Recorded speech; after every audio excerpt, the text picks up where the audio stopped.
hapon sa inyong tanan. Assalamualaikum. It is a great honor to represent my boss, R.D. Lorenzo Macapili, who is right now in Pagadian City for a very important activity. But first, let me congratulate all the members of the graduating class today. As your song goes, you have dreamt for this day. I know each of you longed and dreamt for this day. For many years, you have trained, you have studied, and worked hard, and now it has come. Congratulations on a great achievement. But graduates, you know that you did not do it alone. Please join me in giving a big round of applause for those who have stood by you throughout the years, who sacrificed and denied themselves many things just to send you here, your parents. Let's give them a big hand. And lest we forget, this day is also the perfect day to thank your institution, all the officials, the instructors, the professors, all the staff of AMA, Zamboanga campus, who provided you with all the knowledge and the skills you now have. Please give them a big, big hand. All of you here are better than I am in many things. You're experts in IT, in social media, in programming. You have more Facebook friends, and you know how to use the Google apps. Diba? The only edge I have is that I have already 27 years of experience in the workplace. It's my experience that you still do not have because you are still very young. And based on that, let me give you some thoughts to ponder on your graduation today. I'll give you 5 points using AMA Zamboanga City, or AMAZC for the Zamboanga campus. First letter, A. Always maintain a positive attitude. That's the first thing. Our life's journey won't be all bed of roses, and you know that. At this point in your lives, I know that you have gone through trials and challenges and sometimes failures. There were also times when you lacked budget for your financial needs. When I was in college, many years ago, I only had 2 pesos as my daily baon. And that was used to pay for my jeepney fare. Piso papunta, piso pabalik. That meant no new clothes, no new shoes, no accessories. But my circumstances at the time did not hamper my dream to finish college.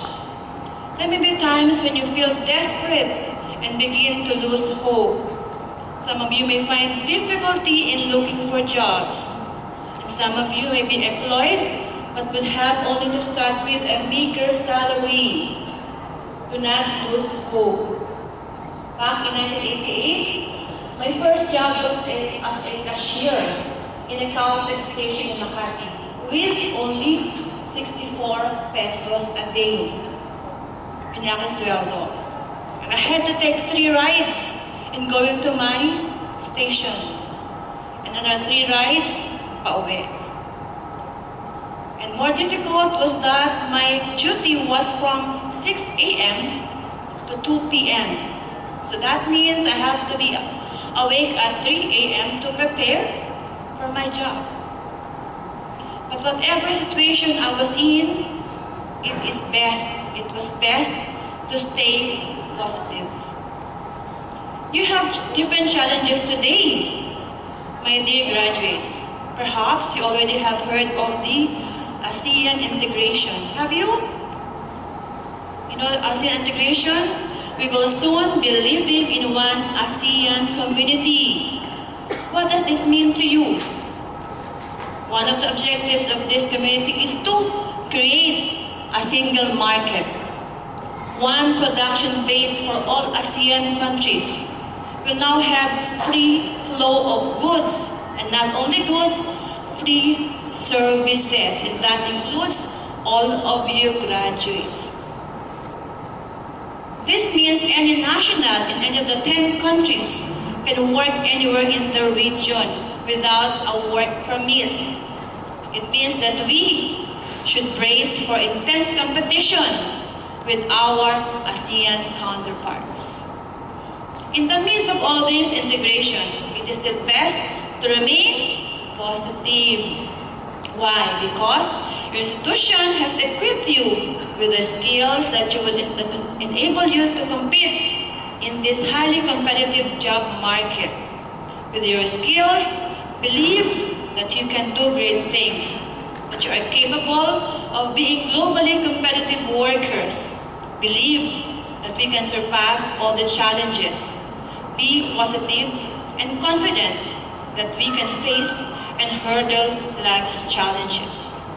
And that brings me now to my second advice. Letter M. Very good. Master your skills. Master your skills. Education does not end after graduation. Try to master all your skills acquired while studying. If you are a CS graduate or an ESA graduate, learn all the bits and pieces. Learn all the ABCs of your course.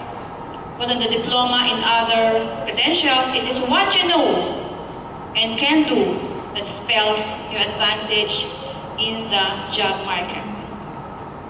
And when you are already employed, be the best in your job. Being excellent in your field will provide you work opportunities that you dreamed of. Next letter? A. Very good. Acquire new skills. Acquire new skills. Learn new things. To be in the cutting edge, a worker cannot and must not stop learning.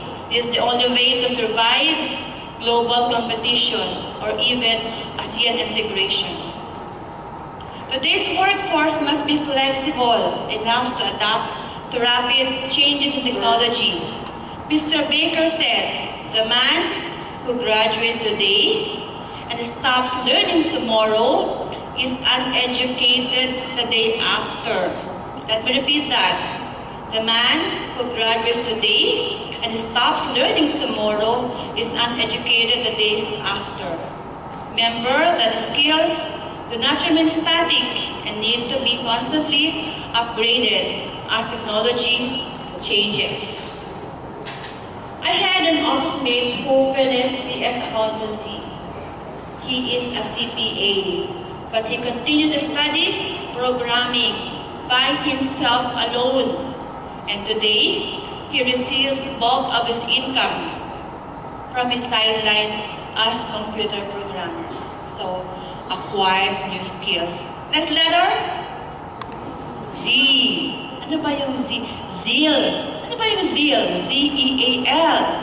It is a strong feeling of interest and enthusiasm that makes someone very eager or determined to do something. It is your passion. It is your enthusiasm in what you do.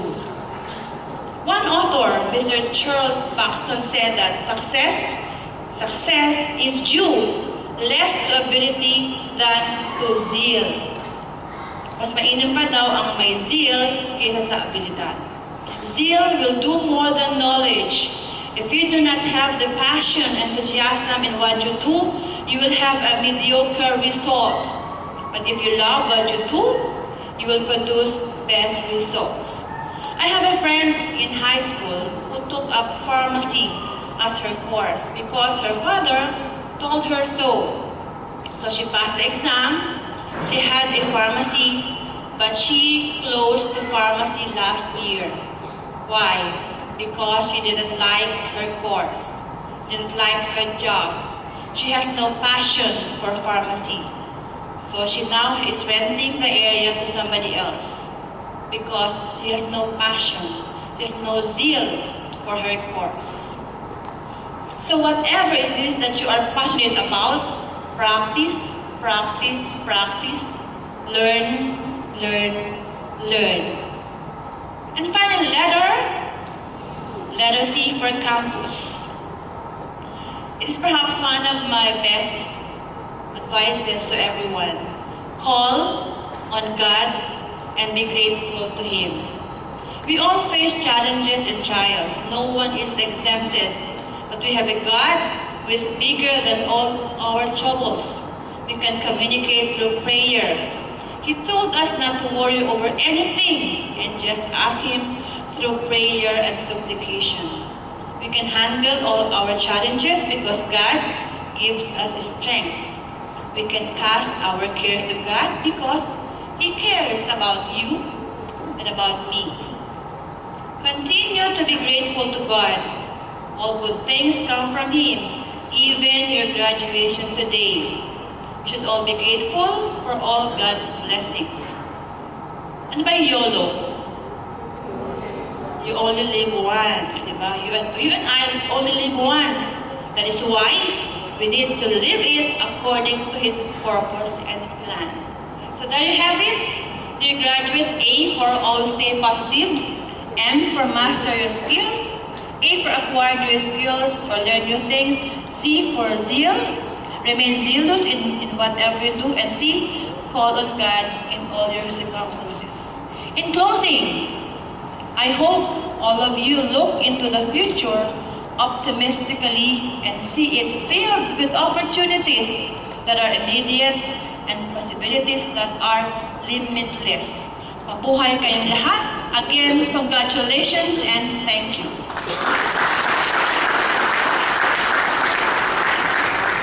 And now for the awarding of plaque of appreciation to the commencement speaker, let's again welcome AMA School Administrator Janet E. Alabata.